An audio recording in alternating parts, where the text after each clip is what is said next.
Bisnis kecil bukan berarti hasilnya kecil, asal kamu tahu caranya. Ini 10 tips bisnis kecil yang bisa langsung kamu terapkan. Memulai bisnis kecil itu kayak petualangan ya kan? Nah, kali ini kita bakal belajar dari seseorang yang udah pernah melewatinya. Kita akan bedah 10 pelajaran penting dari seorang pemilik bisnis kreatif dengan pengalaman hampir 4 tahun. Anggap aja ini contekan buat kamu, biar bisa menghindari jebakan-jebakan umum dan ngebangun bisnis yang solid dari awal. Kita akan mulai dari pengakuan yang jujur banget ini. Millie, pemilik bisnis yang ceritanya akan kita bahas, bilang, "Hati saya benar-benar hancur, saya sangat malu." Wah, kutipan ini aja udah nunjukin kalau ada pelajaran berharga di baliknya. Nanti kita bakal balik lagi ke cerita ini. Tapi ini jadi bukti kalau perjalanan seorang pengusaha itu, ya senyata dan seberat itu. Oke, jadi 10 tips ini udah kita kelompokkan jadi 4 pilar utama. Pertama, kita mulai dari dalam diri, yaitu pergeseran pola pikir. Terus, kita lanjut ke hal-hal yang praktis. Setelah itu kita akan fokus membangun mesin pertumbuhan buat bisnis kamu. Dan yang terakhir, yang gak kalah penting, kita akan bahas soal support system. Oke, mari kita mulai dengan bagian 1. Ini semua tentang fondasi mental. Soalnya, sebelum kamu jualan apapun, perang yang sebenarnya itu terjadi di dalam kepala kita sendiri. Ini soal ngebangun mindset yang tepat buat perjalanan panjang ke depan. Ini pertanyaan yang krusial banget.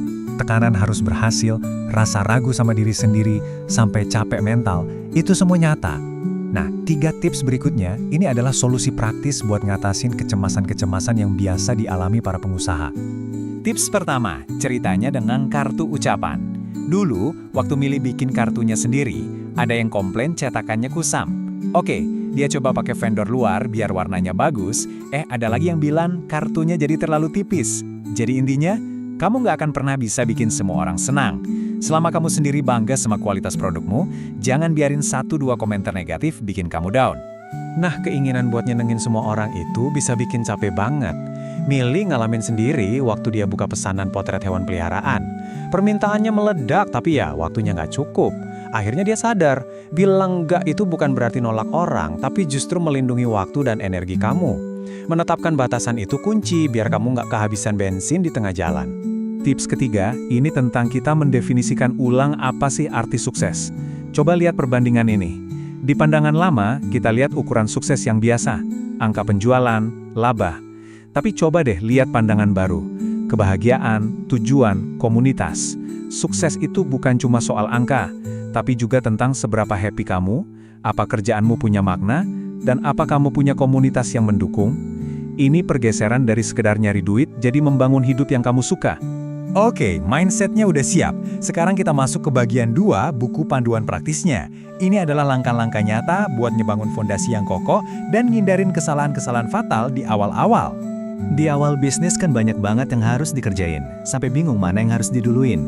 Nah, pertanyaan ini jadi pembuka untuk tips-tips berikutnya, yang fokus ke tindakan konkret yang bisa nyelamatin kamu dari pusing di masa depan. Masih ingat kutipan di awal tadi? Nah, ini dia ceritanya. Dulu, biar hemat, Millie pakai tinta printer kompatibel yang lebih murah. Dia nggak sadar kalau tinta itu lama-lama bakal pudar. Sampai suatu hari, ada pelanggan yang kirim foto produknya yang udah pudar. Wah, hatinya hancur. Sejak itu, dia cuma pakai tinta asli. Pelajarannya, jangan pernah kompromi soal kualitas bahan baku utama kamu. Perbandingan ini udah ngejelasin semuanya. Awalnya, Millie beli mesin cricut karena ya populer aja, banyak yang pakai. Hasilnya bikin frustrasi dan gak bisa diandelin. Setelah dia riset bener-bener buat kebutuhannya, dia nemuin mesin siluet yang ternyata jauh lebih pas buat bikin stiker. Pelajarannya jelas banget, jangan cuma ikut-ikutan. Riset dulu, cari alat yang emang paling pas buat kamu.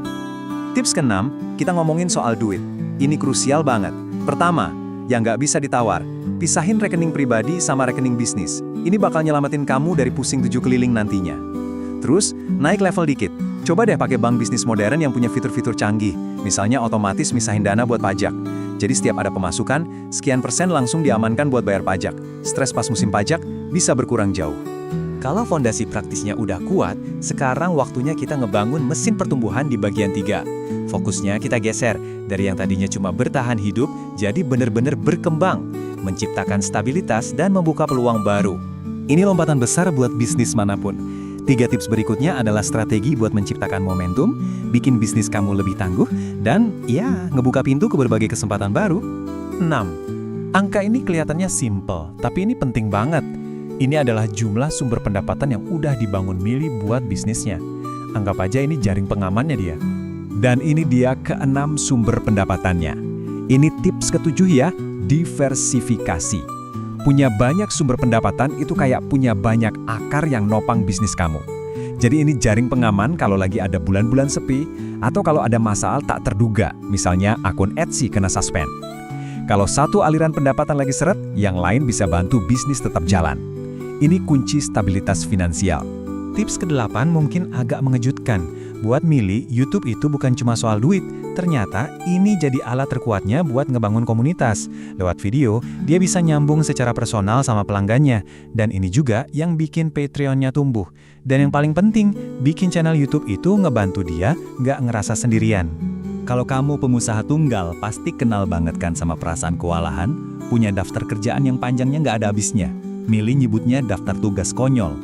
Solusinya, dia beralih ke strategi yang lebih fokus, time blocking. Misalnya, dia alokasiin 2 jam khusus buat packing pesanan. Apapun yang selesai dalam 2 jam itu, ya itu yang dikirim. Jauh lebih realistis dan sehat buat ngelola kerjaan yang seabrek. Sekarang, kita sampai di bagian terakhir, dan mungkin ini yang paling penting. Di balik semua strategi dan angka, bisnis itu pada dasarnya tentang manusia. Ini tentang menemukan dukungan yang kamu butuhkan biar bisa terus jalan. Ini kenyataan yang seringkali dilupain orang. Kamu bisa aja dikelilingi sama kerjaan, tapi rasanya terisolasi banget. Nah, pertanyaan ini membawa kita ke tips terakhir, yang ngomongin sisi emosional dari jadi pengusaha. Dan ini dia penawar rasa sepi itu, punya teman seperjuangan. Mili cerita gimana dia ketemu Chloe, yang sama-sama punya bisnis alat tulis di sebuah bazar. Dari pertemuan simpel itu, tumbuh persahabatan yang jadi penyelamatnya. Kutipan ini benar-benar merangkum semuanya. Keluarga dan teman mungkin dukung kamu, tapi cuma sesama pemilik bisnis kecil yang benar-benar ngerti perjuangan unik yang lagi kamu hadapi. Mereka bisa jadi tempat curhat, teman diskusi, dan pengingat kalau kamu nggak sendirian. Jadi, sebagai penutup, ada satu pertanyaan buat kamu, siapa yang bakal jadi teman seperjuanganmu? Di tengah semua strategi dan kerja keras, jangan pernah lupakan sisi manusianya. Soalnya, bangun bisnis itu maraton, bukan lari sprint. Dan punya orang yang tepat di samping kamu bisa jadi pembeda antara berhenti di tengah jalan dan sampai di garis finish. 1 like adalah energi, 1 share adalah inspirasi, dan 1 subscribe adalah investasi untuk versi terbaik dirimu. Semoga info tadi bermanfaat. Komen MAU jika Anda ingin mendapatkan free ebook tentang bisnis dari kami.